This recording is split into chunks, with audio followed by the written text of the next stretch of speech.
La comunidad garífuna de Honduras comenzará a vivir una nueva era informativa de noticias a través de la plataforma de noticias garífuna Guadani, que una vez más se pone a la orden para poder informar, orientar y educar a nuestra sociedad.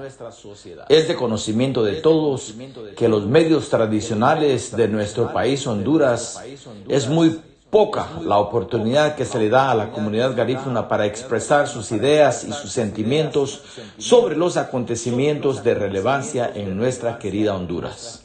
Es por eso que nos hemos unido entre la plataforma de noticias garífunas Guadani, Copa Numada y el Museo Garífuna Sahuayna, para poder escuchar las propuestas y el sentir de cada uno de esos garífunas que buscarán un curul en el gobierno en las próximas elecciones. Esas voces que han estado en silencio por la falta de oportunidad y de igualdad, las traemos para que el mundo las escuche. Más de 30 garífunas estarán participando en las elecciones internas en marzo del 2025 del país, y estaremos buscando estas voces que estaban en silencio para que el mundo conozca de sus tristezas, alegrías, retos, como sus anhelos para una Honduras diferente. La moderación de este programa estará bajo la dirección de Edgardo Benedict, ex subdirector de la radio Coco Dulce y ex corresponsal de Radio Progreso.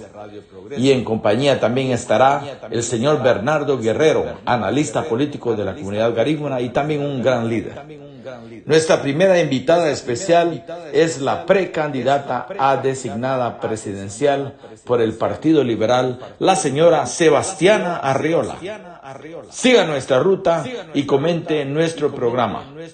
2025 viene con muchas sorpresas para nuestro país.